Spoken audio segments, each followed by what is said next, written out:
Join us today as we talk about Godzilla Minus One.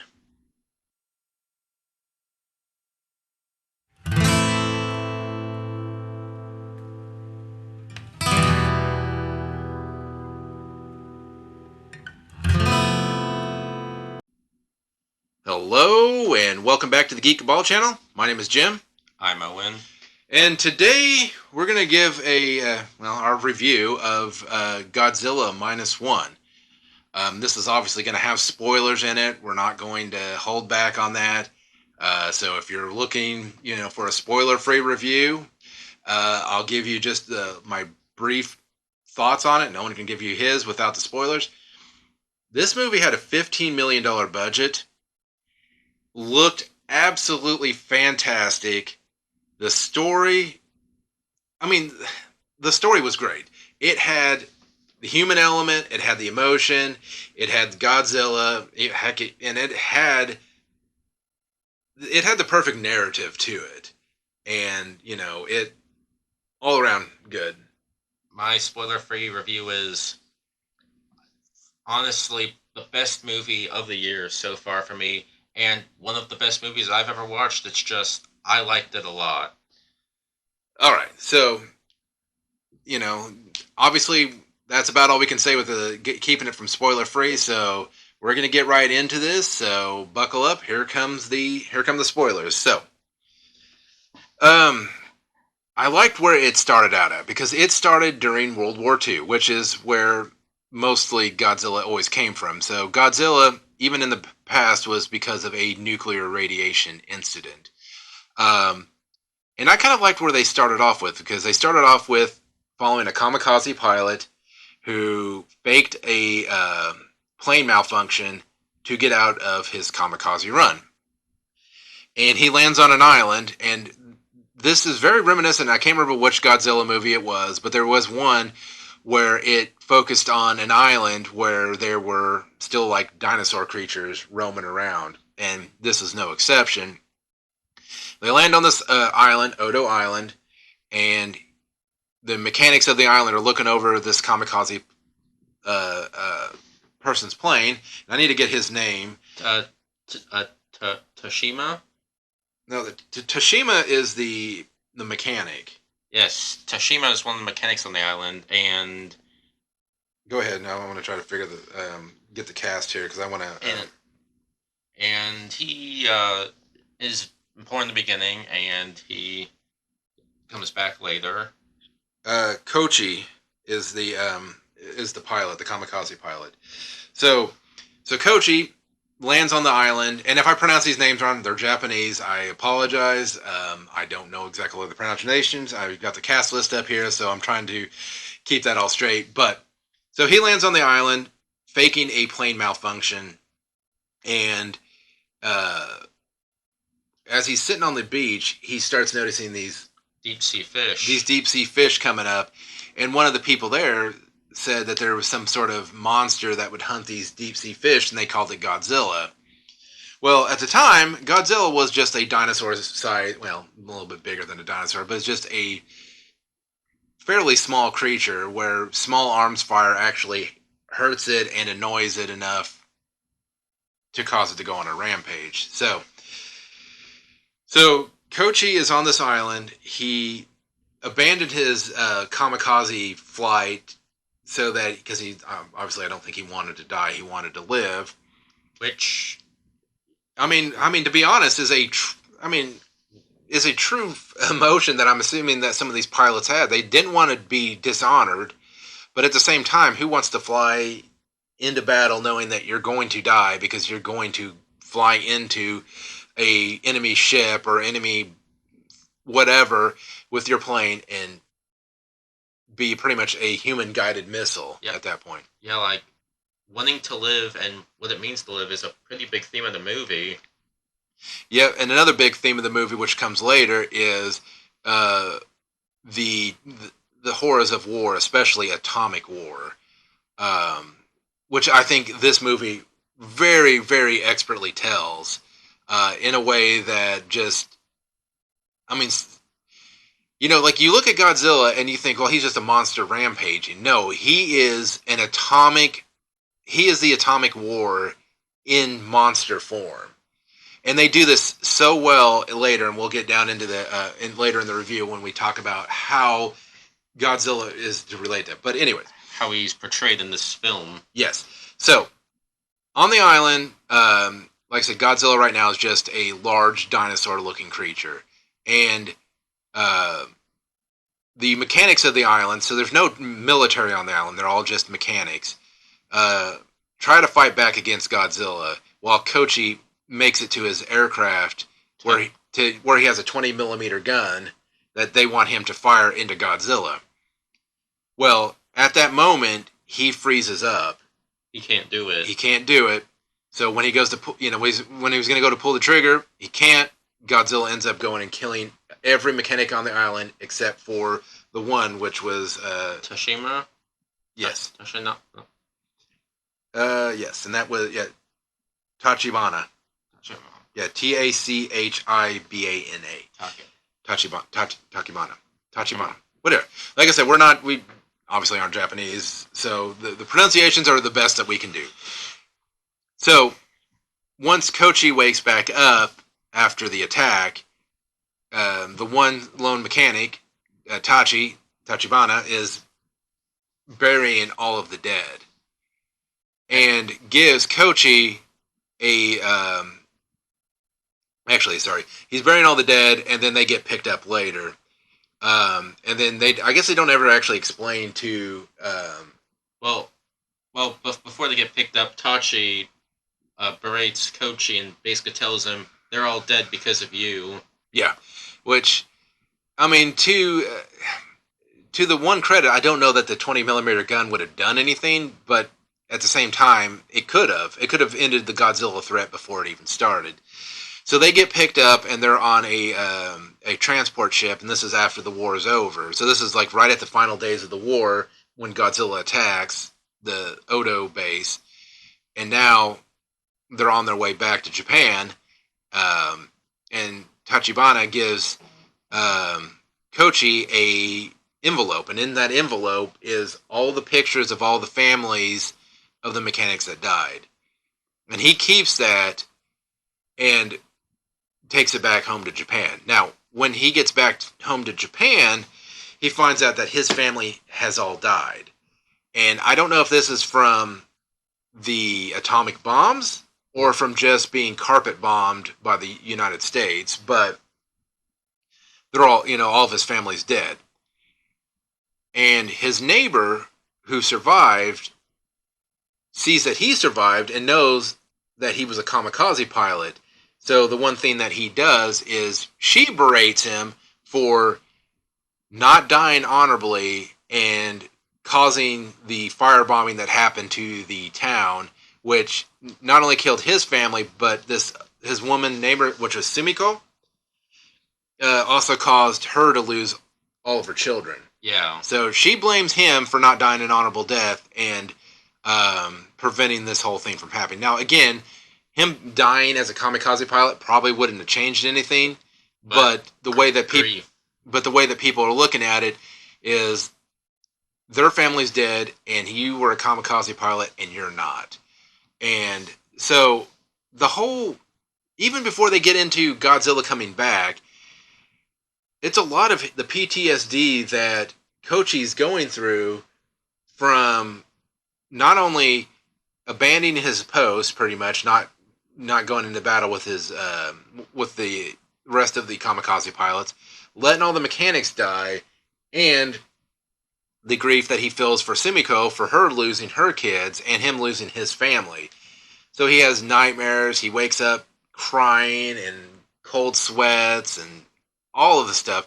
Brilliantly done. I mean, you can really feel what he's going through. Like, honestly, probably one of the better depictions of PTSD I have ever seen. And so, while he's going through all of this, he is walking through the market one day, and he hears some people behind him yelling, "Thief!" He turns around to look, and he gets ran into by this woman, who hands him something and then takes off around him. And this something turns out to be a baby. Turns out to be a baby, and he's thinking, "Oh, great! This woman just ran off with a baby." And I don't know. So he sits in the marketplace for hours waiting for this woman to return to get her baby. She never returns. So at first, he sets the baby down and thinks, "Well, I'm just going to leave it," and starts walking. But then hears the baby crying, turns around and goes and picks the baby back up and starts leaving and kind of walks out of the marketplace. And as soon as he walks out of the marketplace, the woman that dropped the kid off intercepts him and says, "Why didn't you, why didn't you leave sooner?" She's like, "I've been here waiting for you," and he's like, "Well, why didn't you come and tell me that you were waiting for me?" Well, turns out that she didn't want to get caught because she's like, "Well, they saw me. They, knew I was a thief. I didn't want to get caught, so I waited for you to leave." So, turns out that this baby's not actually even hers. During the fire bombings, or the bombings, whatever. We don't know if it's a nuclear bombing or if it was a fire bombing. Whatever it was, it was probably just bombing or nuclear bombing. It was one of the two. Anyways, this baby's mother died, and in her dying breath asked Noriko to take care of the baby, and she took it on. So, and I think kind of in a way to try to make amends for what he had done, Kochi takes in both Noriko and the baby, Kiko, and raises them. Now, they never get into an actual relationship, and at some points you kind of wonder why, because obviously Noriko likes Kochi, and Kiko looks at Koichi as a father figure, calls him daddy and all that stuff. Well, what it turns out is that Koicho feels that he doesn't deserve to have a happy life. So yes, he would love to marry Noriko and adopt Akiko as his own, but feels ashamed for what he had done in the war, which comes into play a little bit later. So now there is a lot of that building up there, and I don't want to go step by step everything that's done in the movie. So we're going to kind of jump up ahead a little bit. So while they're growing their life together, so there is years in between. It shows a yearly progression as the child gets older. They get more. Eventually, Koichi gets a job clearing out the mines that were laid during the war by the U.S., and it gets paid really good. And you get to see that progression of the good pay. Now it's a dangerous job, but he makes it through, and he's able to start buying things. First you see him buy his motorcycle. Yeah. Then he buys an addition to his house, because when he first starts out, he lives in like a shack with holes in it, rain coming into it. He slowly fixes that up, and then gets the addition to the house. See him doing good for his life. Well, that all begins to change when there is. Well, so first of all, they show the bombing of the Bikini Atoll, which was the U.S. bombing test that they did, and that's when one of the U.S. tests that they did, they expected it to only have like a certain yield. Well, the yield was like twice or three times as much as they thought it was going to be, and that's why it also polluted the surrounding islands. That's a separate story altogether. They don't mention that here in the movie, but the birth of Godzilla as a giant monster comes from the Bikini Atoll test. So what happens is that there start getting reports of ship attacks by some sort of creature, and it's heading towards Japan. Yes, and at some point, Koichi hears about this and realizes that he believes it to be Godzilla. Like, the signs just sound like it, but the problem is everything leads up to that this monster is way bigger than what he remembers it being. And so ships get destroyed, and at some point, because there's no Japanese Navy left really, because all the ships were being decommissioned because of the end of the war. They send out what ships they could find uh, to I guess. Well, the two mine clearing ships, they suddenly get new orders to take the mines that they recover and try to use them as weapons. Which is funny because these are not like big mining ships. These are tiny wooden boats that they have. They have them wooden specifically because of magnetic mines. You don't want a wooden or metal boat. So they're like, yeah, we can do this. We can take down this monster. Then Godzilla erupts from the water, eats one of the ships, pretty much just bites it in half, and they're like, yeah, we're gonna leave now. And probably one of the coolest looking scenes was Godzilla swimming after this tiny little, pretty much a fishing boat that was picking up mines. And so their thoughts are, okay, we need to deploy these mines and try to slow down this Godzilla creature. So they drop the first mine. It gets lodged in one of the plates up here on Godzilla, and they detonate it. No damage. Nothing. Doesn't even slow down Godzilla at all. It just enrages him. And yeah, the first mine doesn't work, and their 16mm gun has no effect. So then they deploy the second mine right into his mouth. But problem is, the detonator cable, the cable snapped. So what they do is they use the gun, and then they shoot the mine that's in Godzilla's mouth, and blows off half of Godzilla's face. And so you're thinking, no, that's a pretty short movie for this to happen. But almost instantly, it just grows back. So something about the way that Godzilla was created through the nuclear whatever causes him to have super regenerative abilities. So his face just grows back and starts swimming after him. And at this point, you think, well, that's the end of that ship's crew. But what that turned out is that they were supposed to be a delay for Godzilla until the Korean ship, from Singapore. Yeah, from was it the Taikao? The Takao. The Takao. The Takao comes in, guns blazing, just blast the ever living, crap out of Godzilla. And don't get me wrong, get good shots in, and Godzilla gets severely injured. And he falls back into the water. And again, wow, short movie. But then suddenly the water starts glowing under the Takao.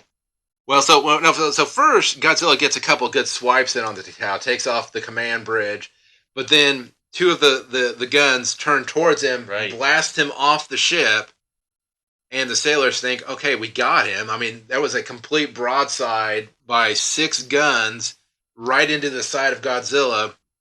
We got it, but then that's when you see the water glowing under the Takao, and then just a nuclear blast going off. The ship's just obliterated. Nothing left. So, luckily, Godzilla stops his pursuit of the mining vessel, so they're able to get back. The demining vessel. The demining vessel. And they take Kochi to the doctor because he was injured. And, they're telling, like, hey, we need to evacuate, Tokyo or wherever they were going to make landfall. Because they're like, Godzilla's going to come in and destroy it all. And they're like, well, the government's kind of not wanting to cause a panic and all this stuff. Which to me sounds exactly like what the government would do. They're like, don't get me wrong, it's important to know all the facts and not cause a panic, but at the same time doing nothing will play a key point later when Godzilla finally makes landfall in Ginza. Which just so happens that Noriko got a desk job in Ginza. And so Godzilla just doing what Godzilla does best, just walking through town, not minding his own business, destroying buildings and all sorts of other stuff, eating trains, which had Noriko on it. She managed it, even though the train suspended quite high off the ground. She manages to land in a pool of water. It was a river. She lands a river. Sorry, I forgot. Yeah, she lands in the river, and then so Kochi makes it into Ginza to find her. He does run into her later when they're all running from Godzilla. Somehow she finds him in the crowd, and just about as they're about ready to get stepped on, the Japanese military, Well, what's left of it. Starts firing their tanks at Godzilla. And this is where the Godzilla of the past definitely does not match the new Godzilla, because Godzilla's heat breath in the past was just like a heat ray, and really was just kind of a concentrated heat ray. No, they give him atomic breath on a whole nother level. His atomic breath, wherever it hits like a nuclear bomb. What, mushroom cloud and all. Yeah, so it's got a mushroom cloud.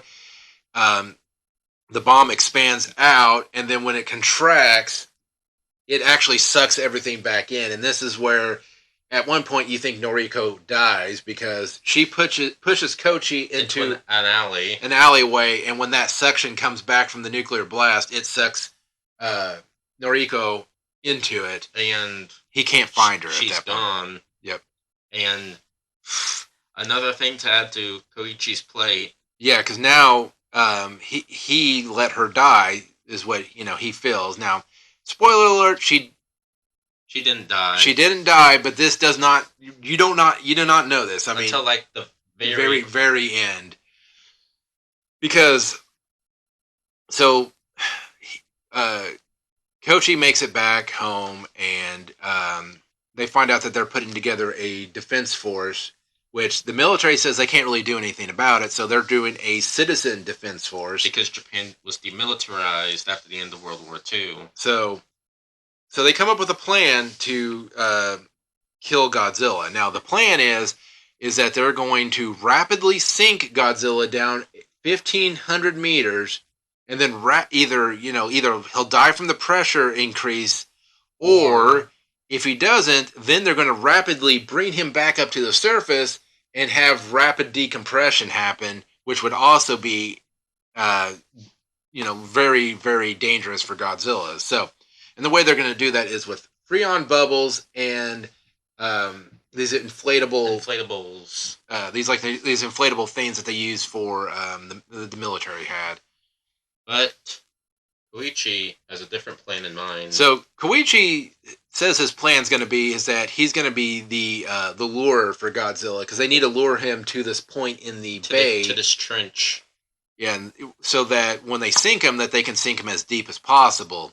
But Koichi's plan is that he's going to finally fulfill his role as being a kamikaze pilot and avenge all of the mechanics that died and all the 30,000 people that died in Ginza, because he was too cowardly to shoot his gun. So he plans on flying a plane loaded with explosives into Godzilla's mouth. Yep, and kill him that way. So before he leaves, he leaves a note for Sumiko, which is the neighbor. Well, first there's no planes left since Japan was demilitarized. Oh yes, I'll let you go into that. So eventually they managed to locate, what was the name of the plane again? It was an experimental fighter with a tail rotor. Yes.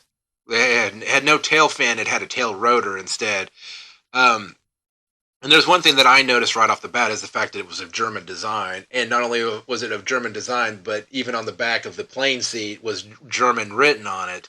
Which I pointed out to Owen. I said, "Did you see the German writings?" I said, "I guarantee that plane is going to have, that plane's going to have something." Now, I'm not going to go into it yet because I want to have that reveal here in just a moment. But they need someone, but they need a mechanic, and Koichi only knows one person who he trusts to do this, and that is Tachibana, because he wants. Not only does he want to have him be the mechanic, but he wants him to know what he's about to do, because that he's going to go and avenge all the other mechanics that died. He, takes on the task of fixing up the plane. First Tachibana's tried to make himself scarce, basically try to disappear. Yeah, and it takes Koichi a lot of effort to try to find him.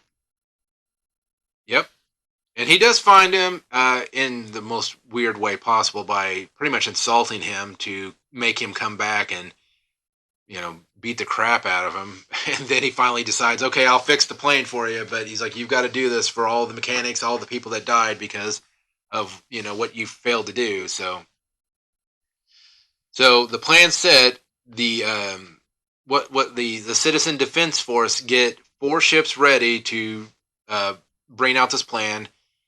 Um, Kochi gets the plane ready, and Godzilla actually already made landfall. So the first thing he has to do. Okay, well, so before we get into that, so what Kochi does before he leaves is he leaves a envelope with Akiko, his daughter, his adopted daughter, and it has a note for Sumiko, which is his neighbor, the one that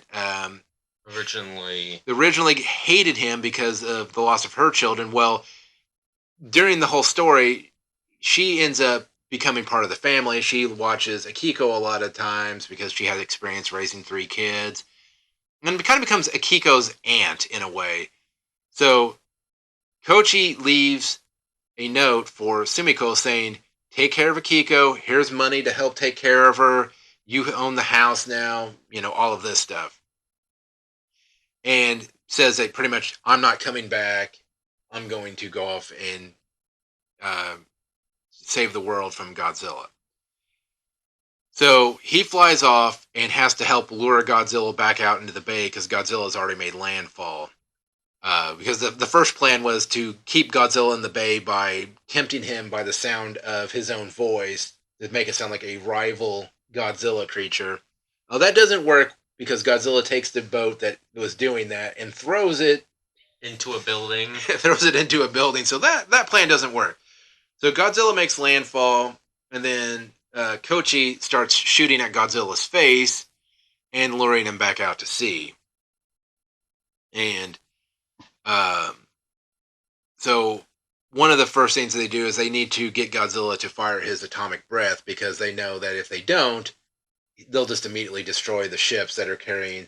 Oh, so the way that they're going to get Godzilla to sink is with Freon bubbles. Yes. So they need to take these 2 ships and wrap around Godzilla these canisters of Freon.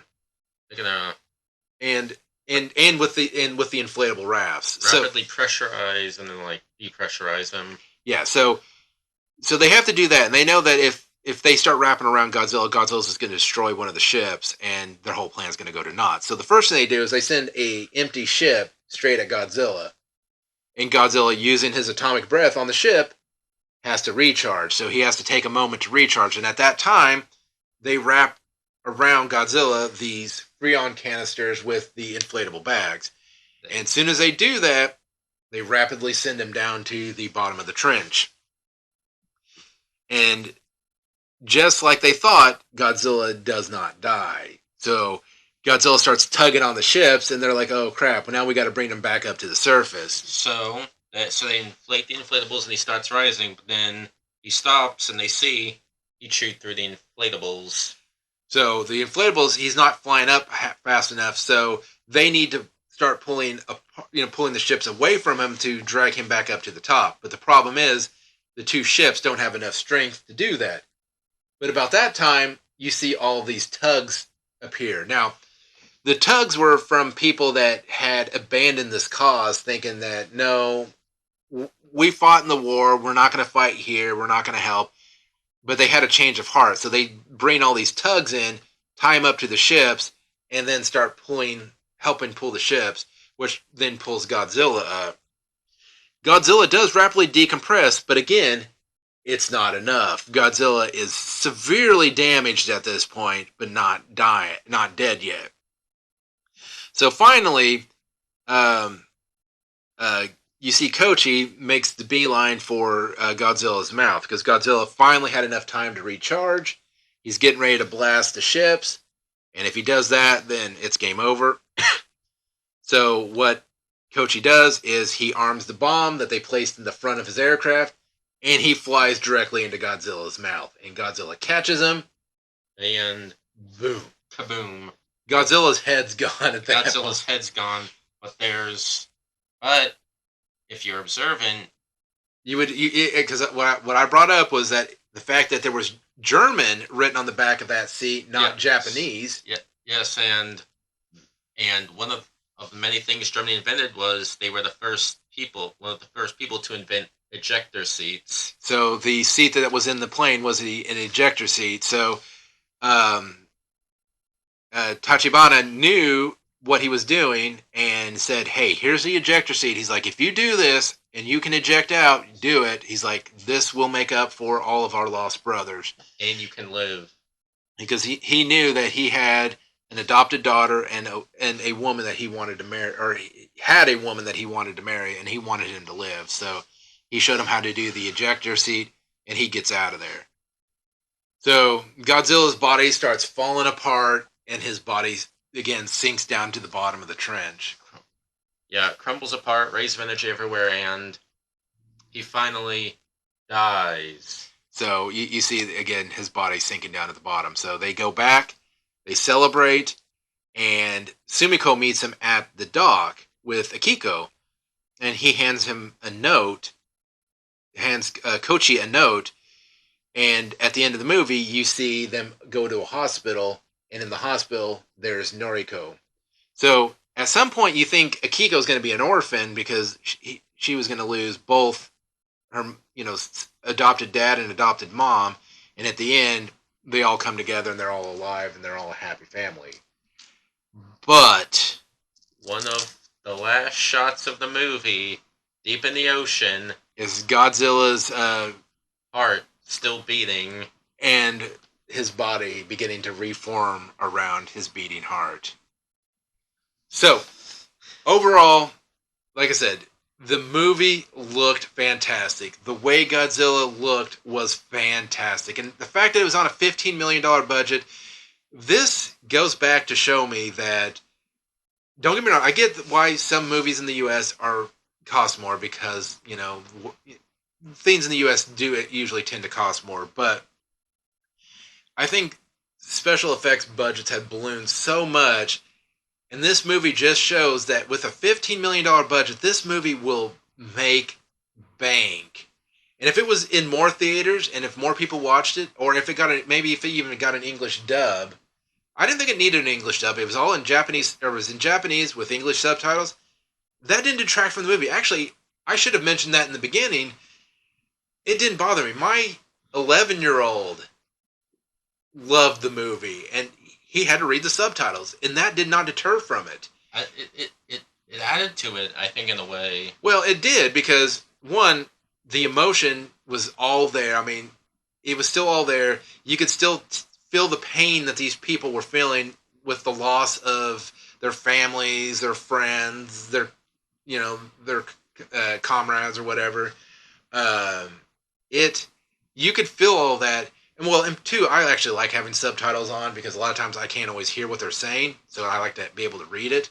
So that didn't bother me. But for the fact that my 11-year-old was like, love the movie, and he's a big fan of the Toho Godzilla because these figures are actually his, it was great. And to be honest, I just saw the trailer for Godzilla X Khan, and honestly, I don't think it even looked as good or seemed as good as what Toho did here with this movie. So yeah, I really liked Godzilla's design in this movie. It was like a really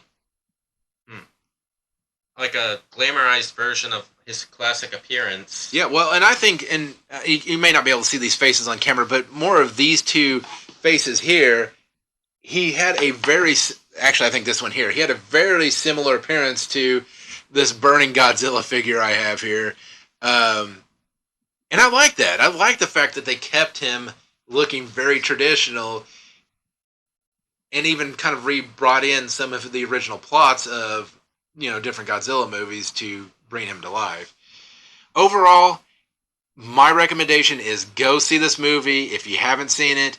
If you have seen it, definitely let us know what you thought down in the comments down below.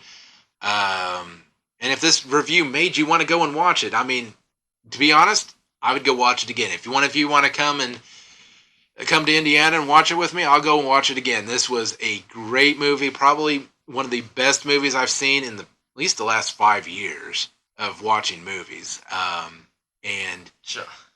I don't know, just like I said, emotional. It, some people said it was slow to start, but I'm like, it actually built up the characters.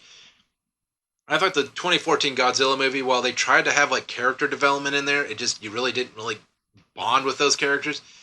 These people, you made it feel like you were there with them, like you were just a neighbor. You could feel like the raw emotion they had. Very, very good. I mean, it tore me up at some points. It made me feel for these characters, and yeah, A+ movie. I mean, I think it's got almost 100% on Rotten Tomatoes. But yeah, but anyways, if you liked what you see here, definitely let us know down in the comments down below. Make sure you like, comment, share, subscribe, do all the YouTube stuff, and yeah, we'll see you again on the next movie review that we do. Peace out.